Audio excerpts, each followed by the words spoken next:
Hey, what's up YouTube? Just wanted to get on here real quick and show you guys a video of my luggage rack on the back of my 1961 International Scout. Just got back from a great weekend a couple weekends ago of some wheeling with Jeff from International Harvester Parts of America, or IHPA, Dan Binder Boneyard, my friend Mark, Rust-Oleum White on the old forums.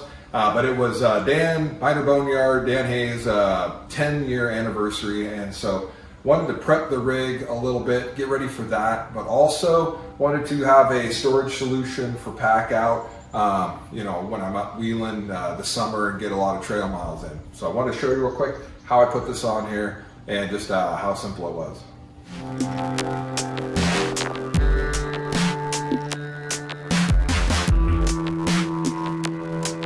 First of all, the nice thing is that I made sure to make my elevation high enough so that I could clear my jerry cans or anything in the future. Then that way I don't have to mess with anything or have to take the rack off to take this off, and that pre-planning really helped out in the end so that I could have a good elevation. Here you can see on the back of the rig, I can still clear my fuel cell. I can get to my fuel inlet on the cell, still from the top, and I filled for this trip out of trial, I filled it right through here. I may come back and do a little 45 outlet and put a little cool race guy filler cap maybe right here so I can just shoot the gas in. Even though my rig has a little bit of a rear rake, partially because of just the way it's always been that way, and I've got the new front leafs, I wanted to ensure that it was at least somewhat level, and that then if the rig starts to settle out on the leaf springs, I'll at least be maybe a little forward, like a speed wing. I attached it to the rear quarters with some old brackets that are from the coffee roaster from gearshiftercoffee.com. These are the shipping brackets that were pre-formed, and just like lumber, I'm gonna save that piece of wood and I'm gonna use it someday. I use these shipping brackets. I riv nutted the quarter, inserted these quarter 20s, then located the top tabs wherever it laid.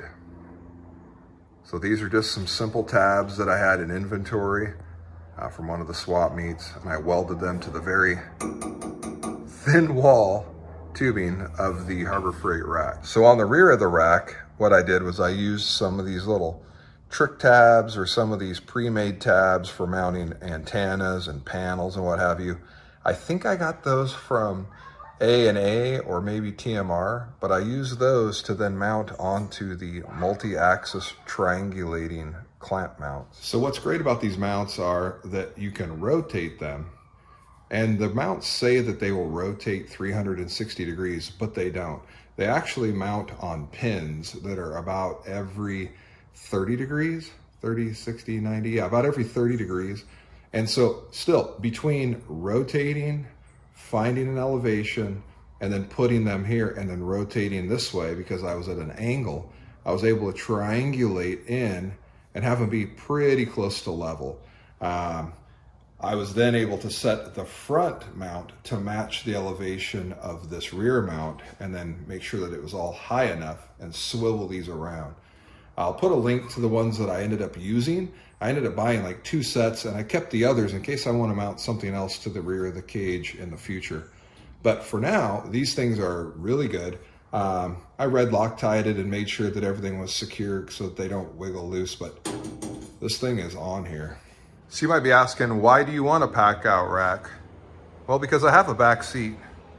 And as you can see, there's not a lot of footwell room, and I do have some strap mounts and some hooks, but I want people to be able to sit there as well.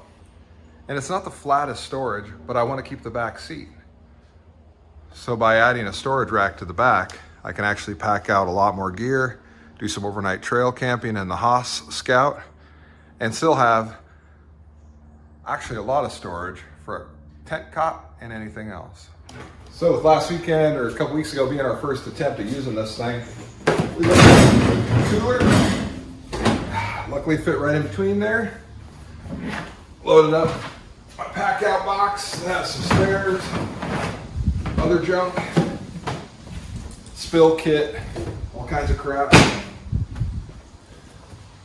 The Yeti bag, soft bag, for the cold snacks, or the silver sodas. Loaded it up in there, strapped her down, nice and sturdy.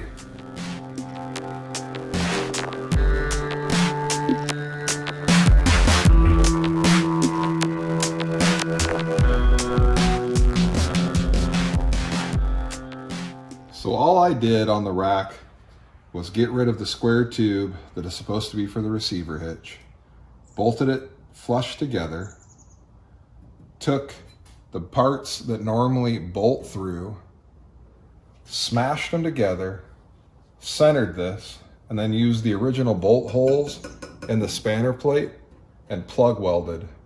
Then I did a quick seam weld and a quick seam weld here and on all four sides, because this is a pretty crappy manufactured thin wall tubing rack.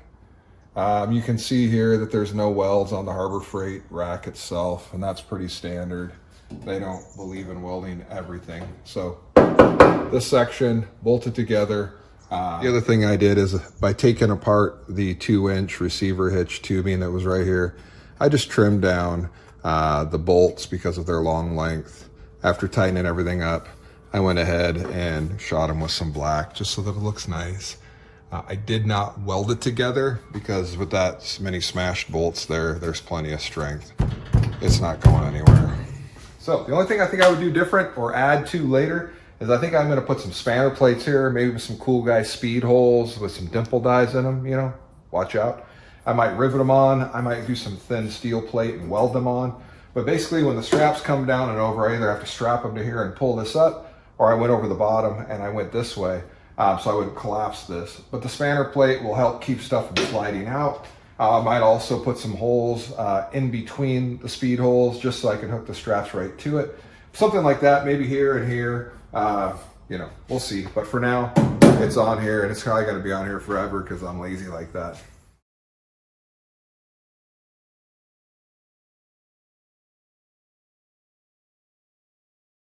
Anyway, thanks for watching. This is Mark, this is the Haas Scout. Appreciate everybody checking out the video, my channel, subscribing if you like it.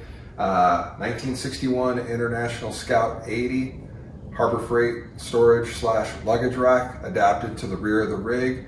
Fun little project. It took longer than it should have. I packed this around for, you know, almost like 6 or 7 years before I finally got around to it. But once I did, I love it. So hopefully you have fun with your rig. Get out there, do some wheeling, get some driving in, and have a great weekend, everyone.